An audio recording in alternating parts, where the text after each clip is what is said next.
I wanted to start by going over what type of session you might be sorted into if you're presenting a poster.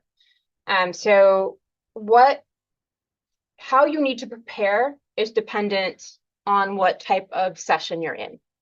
So there's three main poster focused sessions for ATS. There's the rapid poster discussion session, there's the poster discussion session, and then there's the thematic poster session. So if you are uncertain about which of these you're in, go back to your original ATS invitation or acceptance, and it will have that information there. It should also have a link to specific guidelines for like poster size limits and that sort of thing, session times, all of that should be found through that invitation email and the links in it. But if for some reason you have a question or you're uncertain, feel free to email me and we can look it up and find out where you're supposed to be. So with starting just from the rapid session and going on through, what are the differences in these sessions? So with the rapid session, it's probably the most stressful session to give, which none of these should be stressful to you. I want you to go and enjoy your time there and learn a bunch of new information and new research and new science and meet a bunch of new people. But the rapid session it does require the most preparation. We put it that way. So you need one summary slide that is a PowerPoint. You have to upload this before the conference at a certain deadline. You're supposed to have a 90-second oral summary or poster/elevator pitch for that slide. And then you're also expected to provide a full poster. So the way this session works is you have independent viewing of your poster for about 30 to 45 minutes. Your moderator will determine these specific times. So your moderator is going to let you know in advance, usually sometimes the day of the session, at the session. They should let you know how things are going to be run and what order things will be in. But typically it starts with independent viewing. So this is where you're in front of your full poster. People come visit you, ask you questions. You can go through your full poster elevator pitch there. The next 20 to 30 minutes is that oral presentation or summary of your slide. So there is the possibility that this will be reordered and the oral presentation will be first and then there'll be independent viewing. It just depends on the moderators. And then the last part of this session is a moderated discussion. So this is more like a poster discussion session. You should be grouped with abstracts that have a similar theme. For instance, if you're studying right ventricular failure, you should be with 3 or 4, 5 other abstracts that have that same theme. Nobody should be singled out. It should just be a facilitated discussion with the audience. So hopefully that makes sense. This is in contrast to the poster discussion session, which is similar to the rapid, but it doesn't have that 90-second oral summary part. So the session format, this is a 2-hour session. You have independent viewing. And again, these times are determined by your moderators. So they might change the order, they might change the time. They should communicate that with you. And if they don't, you can either email them or ask them the day of, if you're comfortable doing that, how they plan to run the session. And then after that independent viewing in front of your poster, you're supposed to have a moderated discussion time. This session emphasizes that moderated discussion time. Again, you should be grouped by theme, abstracts with a similar theme, metabolism, smooth muscle cell, inflammation, some loose theme connecting all of the abstracts together. And then the moderator should lead a discussion that includes the audience to ask a bunch of questions. This seems very intimidating if you've never done it before, but it shouldn't be. This is a very friendly field. Nobody's going to attack you. It's just, think of it as like a lab meeting. People ask questions because they're genuinely curious about your opinion and they want to engage you in a discussion. So this should try to be as, hopefully it's not intimidating. And again, the moderators really decide on how they want to organize this. So they may ask you to kind of, as they call you up as a batch of like 5 abstracts to the microphone. Before they open questions, they might ask you to give a quick summary of what your poster is about so the audience has their memory refreshed. So be prepared with a 60 to 90-second poster pitch or elevator pitch to briefly summarize what you did so the audience remembers what your poster is. So be prepared for that, just in case. And then the third type is the thematic poster session. This is the session where you hang your poster up at like 9 a.m. You leave it there until 4 p.m. If you don't take it down by a certain time, they will throw it out for you. So here you need to be present at your poster from 11:30 to 1:15.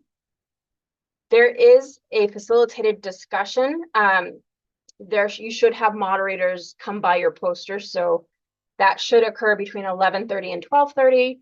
Some of them may have to change that depending on if they have any conflicts in time, so they might show up at that last hour. But basically, this is probably the most the least stressful format, in that it's just people walking by and it's a casual conversation about your work. It can also be, it also is where the design of your poster is the most important. So I don't have the chat up. Is there any questions at this point about the types of posters? Anybody have any questions? Okay.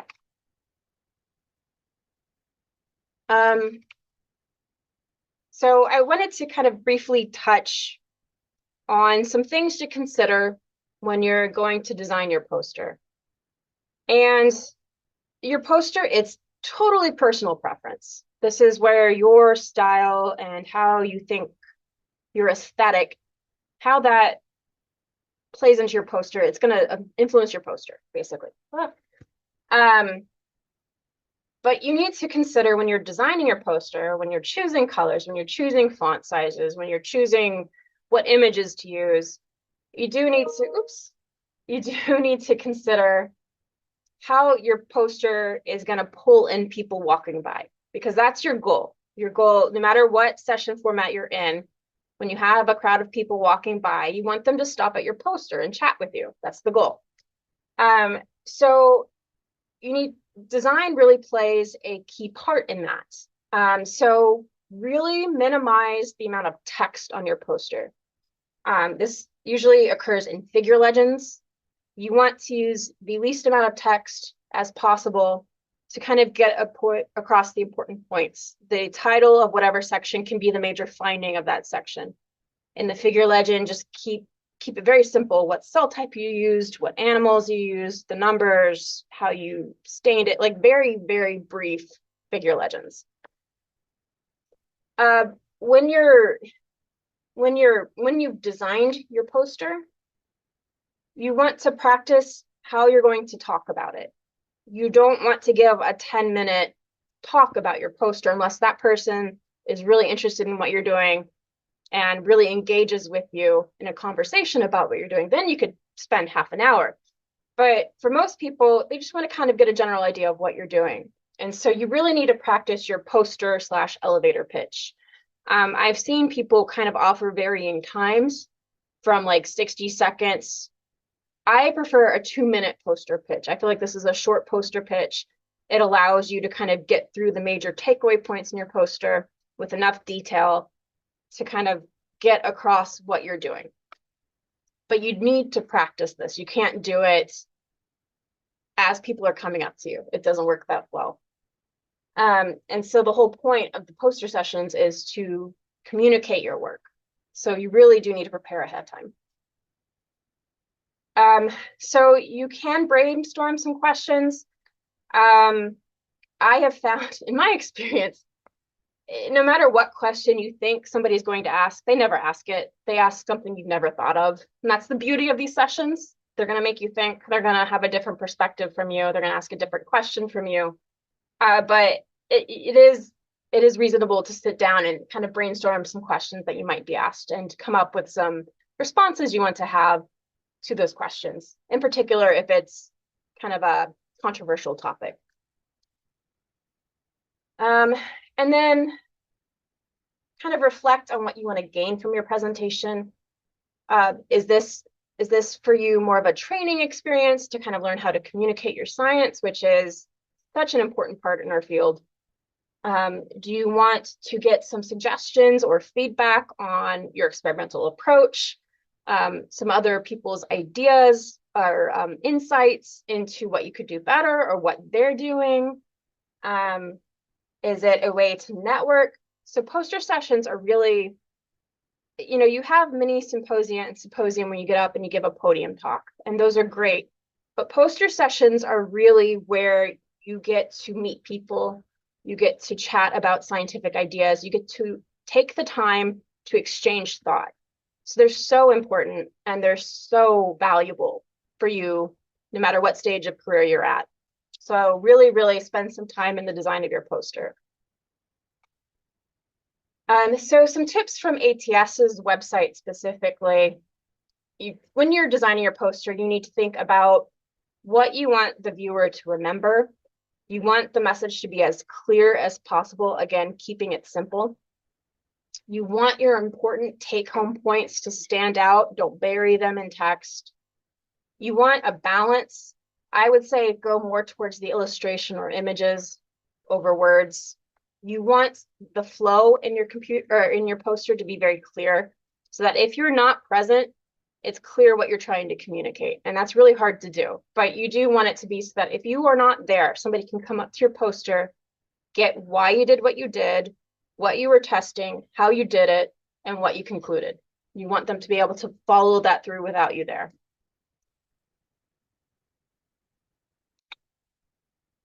So for the day of your presentation, you want to be as welcoming as possible. Your idea is to attract people to your poster, to engage with them, even if you don't feel like it. You really want to influence them to come to your poster. I would really encourage you to approach this like you would a conversation with a friend, a colleague, or even a discussion in your lab meeting, depending on the type of lab meetings you have. Hopefully they're friendly. But you really treat it as a chance to get some really invaluable feedback, to make a new network connection, and to get your ideas out into the field. If somebody has a particularly useful resource, potential collaborative opportunity, or they have really good suggestions on what you're doing, make sure to take notes and ask for their email address. You can always follow up, and it really is a good way to stimulate collaboration or exchange of resources. Try your best to stay by your poster. It can be there can be slow times where nobody's walking by. So feel free to go to your neighbors and meet them and see what they're doing. We do tend to group the posters by topic. So there's probably somebody doing something related to what you're doing nearby. So go ahead and meet them, but try to stay as close by your poster as possible. There's nothing worse when you're trying to view a specific poster, but you're a little late and you go up to that poster and nobody's there. Don't feel bad about asking your friends and colleagues and mentors to stop by your poster to chat. It's okay. Usually if there's this thing that happens, if you have one person by your poster, suddenly 10 more show up. It's like they see you talking and it's less intimidating to go up to you and start a conversation. So they'll kind of come in on the conversation. So you start by talking to your mentor and suddenly there's 5 other people there. So that's a good way to draw people in. Don't treat it as just you presenting. Treat it as a conversation. Ask questions. Be engaged with what the person listening to you is asking, what you can ask them. Just exchange that scientific information. And do your best to not look stressed or try to really use this as an opportunity to increase your network, exchange scientific ideas, and enjoy. And then afterwards, try to arrange a way to follow up. If there's somebody that you met that does a really cool technique that you would really love to learn how to do or utilize, follow up with them, ask for their email. And then, after you've returned from ATS, make sure you talk to your mentors and kind of discuss some of the feedback you got and see if there's a way to incorporate some of that into your work. And then, assess what you got out of your poster presentation. Do you want to try to get into a poster discussion session next time? Do you want to try for a rapid? Do you want to move on to a mini symposium? Reflect on what was beneficial in that session, how you can change your approach, what you should do to redesign your poster to make it a little bit easier to understand. There's going to be things that pop up during the presentation and the session that you realize, oh, this isn't flowing as well as I want it to. So really reflect on how you can tweak things for the next time. So with that, were there any questions for that section? Anybody?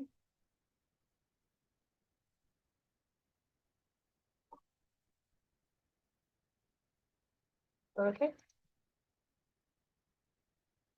Right. So I'll move on to the elevator pitch or the poster pitch. So this is a really important part of your poster. You could argue it is equally as important as what's on your poster. This is you selling your data, and this is you telling the story of your data. And I know people kind of can react badly to those terms. I'm not telling you to make things up like a story. I'm not telling you to treat your research like a used car. But you do want to make your research as interesting as possible to really convince people of your ideas, as long as you stay factual. So if you're in a rapid session, you really need to hone your elevator pitch. Make sure it's within that 90 second time frame. They will cut you off if you go over. So make sure you are at that 90 seconds or even a little bit under. So when you're doing these pitches, consider, why are you doing the study to begin with? Why is it important? Place it within a couple sentences in the context of why what you're doing is important. Clearly state your hypothesis. This drives me nuts. A lot of people don't do this. What are you testing? What are you hypothesizing? Clearly state that, please. Hit the broad findings. What did you find? Why did you do the next step? What did you find? Keep it very, very broad, very surface level in this elevator pitch. And then place your findings in context. Why is it important? What is it going to lead you to do next? Why is it important in context of the field that you're studying? So really keep it broad, but keep it, just really ground it in why you're doing what you're doing, how it fits into the field, your hypothesis, your major findings, and why it's important. Feel free to be flexible about it. Some people want to have a conversation with you. Some people just want the short version of the pitch. The pitch should be, I would say, within 2 minutes. But some people want to hear a long version, and you can be upfront and ask if somebody stops at your poster, hey, do you want to hear the long version or the short version? And they'll tell you. They'll say, yeah, I want to hear the short version. Or, I'm really interested in this topic. Can we go into more detail? So when they say, I want more detail, then you can go into the detail about your figures. Then you can go into more detail about your background. So be upfront and ask. And then, you don't have to be, super enthusiastic, but you do want to be awake, be excited to be there, be engaged with your science and the person you're speaking to. So that really is important factors. So the elevator pitch is as important as your poster. I can do a sample, but I don't have to. I don't think we have time. But I did want to include some of the rapid slide examples. So this is that one PowerPoint slide you have to put together for a rapid poster discussion session. So this is ATS's example. So you want to hit with, you're going to add the title of your poster, your name and your poster board number, as well as a couple of the key findings that you really want to emphasize, and then your major conclusion at the bottom. 90 seconds, that's all you got. So here's a couple examples that I've done in the past, 2018. So you can see like I hit the major finding that I wanted to emphasize, as well as my summary and my conclusion. So 90 seconds. Same thing here. This is a second one. This is probably a little too much. I think I hit my 90 seconds, but I think it was close. It was a little too, I had to stay very broad when going through this. So make sure you really practice this. And with that, I'm not sure how you guys want to, we can either break into the moderated rooms, or I can show you a couple poster examples of design, if anybody's interested in that. I think we'll have time if you don't mind showing us one or two poster just for a minute or two, and then we can break. Sure. Let me see here. I've got a lot of bad ones. Here we go. Here's a good example of way too many words. So I'm zoomed out, but if you were walking by this, would you stop? It's just a lot of words. So this is an example of too much text and not enough images. I do clearly state the background and the hypothesis. So I would actually start my elevator pitch from here. This was very early on as a postdoc for me. So I included a methods section, which I skip in my later versions of posters. But if you're doing a technique or you're using samples that are very rare, you might want to consider including a methods section. But you can just see there's just way too much text in my figure legends. And it's a little hard to see where you're supposed to go if I wasn't there. So the flow is not the best. And then my conclusions are very wordy as well. And then this is design aesthetic. I liked the gradient and the gray at this point. And then I choose to include my abstract on my poster. This is not something you have to do. This is your choice. You can use this for, more background, or you can move things around so you can have an additional figure. But yeah, this is an example of not a horrible poster, but one with way too much writing on it that might be a little hard for somebody stopping by without me present to understand. Let's see. This is a little bit better. So I lost the gradient and the gray at this point, but I kept my abstract there and I highlighted it so that people know that they could skip it if they don't want to read my abstract. My rationale became a figure. My hypothesis became a figure that I also directly stated. And then I eliminated my methods section. And I just have my figures here. And you can kind of see like this section goes together. This is all my human data. This is my animal data. And then instead of, having the major finding from this section buried in my figure legends, I have it at the top as the title. And then some of the details about how I did what I did in the figure legend, but it's very minimal. So then I have my animals, then you can flow down into my cell work, different cell work. And then I have my conclusions, and I have a figure here and very broad bullet points. So you can kind of see how my preference for design and presentation style changed from 2018 to, I think this was 2022. So 4 years. But yeah. Any thoughts or questions? This is just what I prefer. You're going to find what you prefer as you do this more often. Any questions for Dr. Frump? If not, we'll break out into our rooms. Great. So thanks again, Dr. Frump, for that. That was really helpful. And it's always really nice to see examples of great work, but maybe just too much of it. So we're going to now break out into our rooms. We're going to break out into 3 rooms. And this will give you guys a chance to kind of tell us a little bit about what you're presenting, and then we'll have you guys do some practice sessions, and then we'll give you guys some feedback. And then once we're done at about 4:50, 4:55, we will come back together and do some take-home points and then close for the day. Okay, great. So Tiana, if you don't mind putting us into our rooms. Thank you all so much for joining today, and thanks again to Dr. Frump. So just a very quick summary in the last 3 minutes of the wonderful tips that she gave us earlier in the session today. So I think that a really important takeaway that I even started to reflect on is to really think about what your session type is.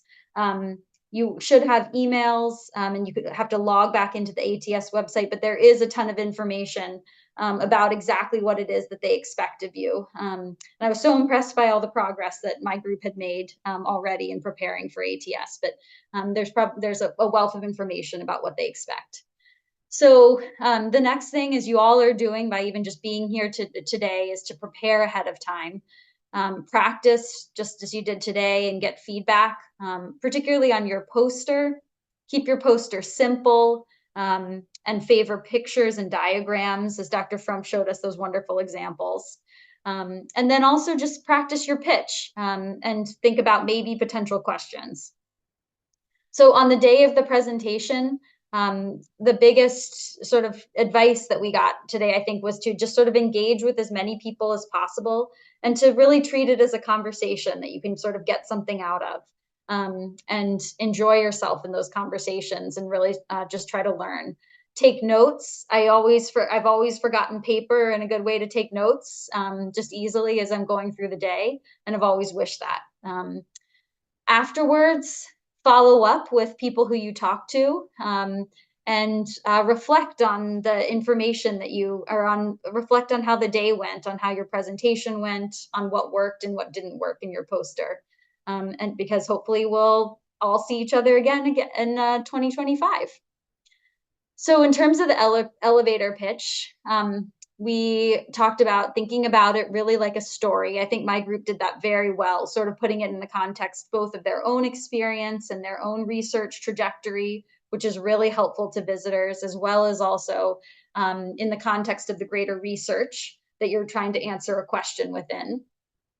And then answering these questions in what I think was a really wonderful just recommendation by Dr. Frump to start with a standard 2-minute pitch. So what did you research? Why did you research it? And what was your hypothesis? And I think those were the initial question. Then also where it's possible to say what you found. And so what your actual results were. And then to make sure that your listener takes away from it an important, like what you thought was important about the research and what you thought were the main findings. So thank you all so much for joining us today. And thanks again, Dr. Frump, for your wonderful presentation. Yeah, thank you guys for inviting me. And thank you to Hannah. A lot of these slides were put together by Hannah. So thank you, Hannah. Sure. Yeah, and I just really want to emphasize, if you have questions, reach out and ask me. I'm happy to give you my feedback, give you advice. I put my email in the chat. Feel free to contact me. I'm happy to help. Great. Thanks, everyone. See everyone in San Diego. Thank you, guys. Have a good Bye. one.